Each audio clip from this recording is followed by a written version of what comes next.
Hello, good day, morning, afternoon, evening, whenever it is you are watching this video. I want to welcome you for taking the bold step to be a part of Maxwell's Fake Partners. And I trust it to be a process of learning and unveiling of every beautiful thing you have envisioned for yourself. This is going to be our first training section, and today we'll be dealing with what is known as industry knowledge. Industry knowledge. You would have an idea of what an industry is. And the industry we're going to be talking about today is real estate. What is real estate? Real estate simply means land and any structure on the land, including the land, houses, shops, buildings, and whatsoever it is on that land.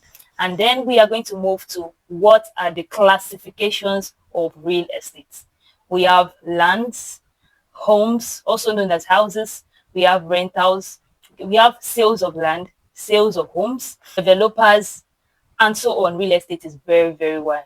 And when we talk about the types of real estate, we are talking about first residential, secondly commercial, third industrial, and then lastly lands.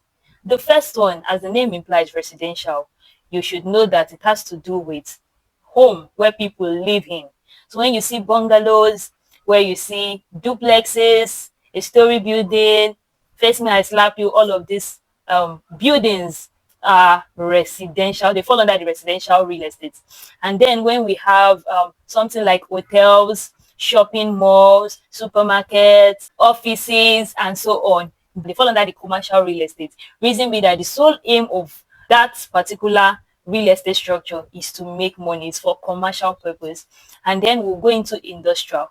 The industrial include things like warehouse, factories. When you see things like this, fall under the industrial real estate. And then we have lands. Land, just bare land, waiting for appreciation for resale, lands that farming is done on it, and so on. All of this fall under the types of real estate. And like I said, they are in different forms, which are four of them: residential, commercial, industrial, and lands. Next thing we'll go into, very, very important. Why is real estate important? Why is real estate important? Why are you here? If there is no benefit that real estate provide or value that real estate provide, trust me, I know you will not be here. So you are here for that reason, and I will enlighten you on some of the reasons why people invest with real estate. One is safe investment. People consider real estate as a safe investment compared to other investments like stock, bond, cryptocurrency, and so on, because these things have the ability to fluctuate and their profitability is not certain. But with real estate, you can be guaranteed on your profitability, on your appreciation. Secondly, appreciation is continuous. The appreciation of land does not stop. Land has never depreciated and will not depreciate even as time goes on. And that is why real estate is selling very fast now, because people now have good understanding about it, that land has come to stay, land has come to appreciate and not depreciate. Thirdly, it has the capacity to generate passive income for its owner. So people invest in real estate as a means to also get passive income, either monthly or yearly. We have a lot of people now who buy properties and go into things like service apartments, where people just use a night or two, and they are making good money from it, or a week and they make good money from it. And some other ways that people use in making money is through rental income and so on. Fourthly, real estate helps to build an edge against inflation through the use of land banking. So many people are not ready to start building their land, but they feel like I have some loose money and I don't want to leave it in the bank to depreciate. Because of course, if they leave it in the bank, is either banks deduct certain charges for it, for helping you keep the money, or if you put it in a fixed deposit, they give you interest, but it is very tiny. Imagine saving a 1 million naira in the bank, and 1 year time you want to collect your money and they are giving you an increment of 3,000 or 5,000 naira on it. Is that a worthy investment? Certainly not a worthy investment for those who really invest.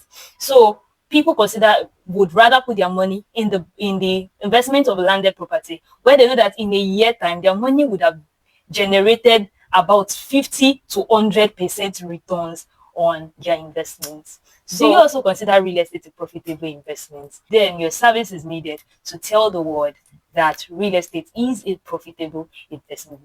Next, we'll go into the documentation used in real estate. There are several documents that is being used in the real estate industry. And first is receipts. The receipt, like you know, is a common document that people get whenever they buy one property or the other from another person. Receipt is very important in the real estate industry. Whenever you buy a land, you should get a receipt of payment that you have made payments for this land. So in real estate, you use receipts. And then secondly, we have what is called contract of sales. This is a formal letter showing more description about what you have bought, when you have bought it, and the composition of what you have bought. Thirdly, we have a document called deed of assignment. It simply shows that a land has moved from the old owner to a new owner. Let's say you buy a property today, and we, Maxvest, I'm using myself as an example. I am Maxvest. Maxvest has bought the land from someone else, of which we've done the deed of assignment already. And Maxvest wants to transfer the land to you that is just buying it. Maxvest is supposed to produce a deed of assignment to you, which shows that the land has been transferred from Maxvest Spec Limited to you. This is what deed of assignment simply means. It shows the transfer of the ownership of the land from one person to another. Fourth, we're going to be talking about the registered survey. This particular land shows the boundary of your land. It shows where your land starts. It shows where your land stops. It gives more description of your land, even without going to where the land is particularly. From anywhere in the world that you are, you can just chart that land because there are some numbers that will be imputed on that document. You can just chart them from wherever you are, and you will be able to locate through the word map where this land is. It is also a document from the Ministry of Land ascertaining the credibility and the legitimacy of the land. Fifth, we have a common document you know as C of O. This is certificate of occupancy given by the government that a land is worthy to be occupied by the masses. We have another one called excision. This is a land that shows that a property that once belonged to the government has been released for the masses to use, which is accompanied by a document also called Gazette. These and many more are documents used in the real estate industry. Then we move to real estate investment strategies. Of course, investors invest in real estate with the aim of making returns. Here are some of the ways by which they can guarantee and make good returns, and you can help your customers and clients make good returns from their money as well. One, land banking. This is an investment that you can do with whatever amount of money that you have. It doesn't require you to spend too much before you engage in land banking. Land is a process whereby people site properties that are in prospective developing areas and they invest in it ahead of time for the appreciation, and when it would have been fully developed for them to work on the land, either they can now sell it out to someone else and make more money, or they can also develop it for their own personal living or for rentals or for whatever it is that they want to do with the land. Land banking is easy. Land banking is stressless. Land banking is very profitable. Second, buy and build. This is another form of real estate investment strategy whereby people buy properties that are ready to be lived in. This kind of property lies around houses. This kind of property lies in places where people can instantly begin to build upon it. So it is a process of buying a land that is in its glory already. You develop it, build it, and begin to do whatever you want to do on it, either for building for office space, building for residential, rentals, building for service apartments, hotels, commercial use. Yeah, so this is what is called buy and build. Thirdly, off-sale plan.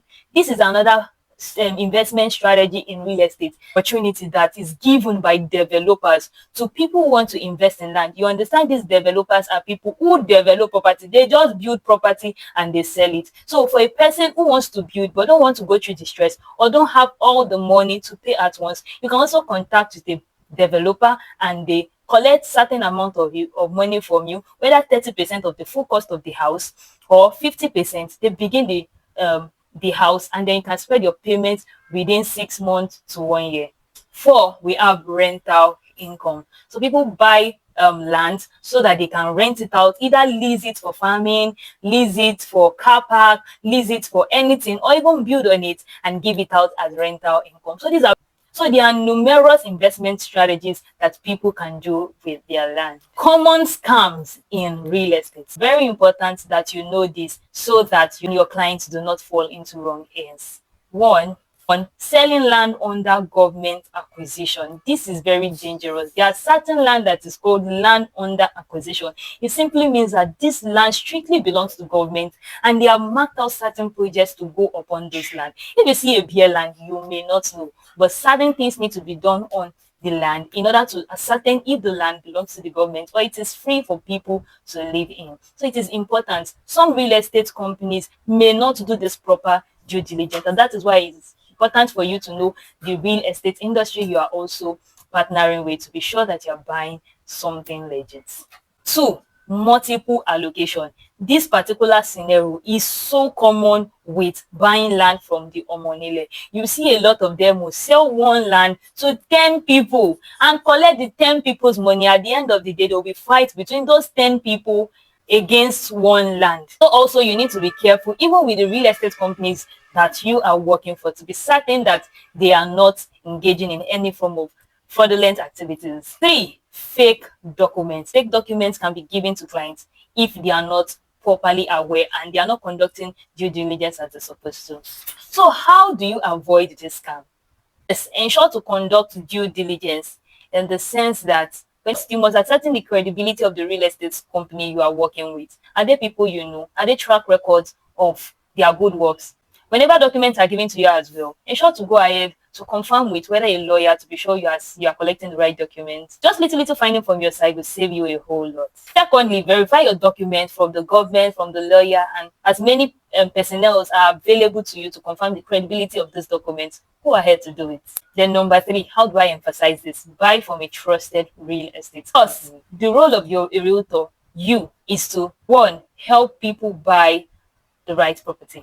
That's why you are here, to have better understanding about how to buy property. So many people do not have the time and the will I say the patience to come and really learn about real estate so that they can know the rudiments and what it entails. But you are here doing it on their behalf, and it's a value you're also going to be providing for them, that is helping them buy right property, helping them with their documentation, bringing the property to them, and all of this. You know, some people might just not buy property, but when they say you're posting, like, okay, this thing I can actually do it. So that is your work, to help people buy property. Secondly, act as a guide and advisor to your clients. This is very important because a lot of them don't even know what to buy, where to buy, but they just have the interest of investing in property. So it is your duty to cite the property that best suits them. Lastly, key skills that a realtor must possess: communication skill, honesty, humility, excellence, and the ability to learn. Also marketing skills and many more. I cannot overemphasize the advantage of learning. You can't learn everything one day, but you must ensure that you learn every day. This is one thing that will put you ahead of others. Learn through YouTube, learn through resources, learn through every available real estate information that you have at your disposal. I wish you good luck. Bye.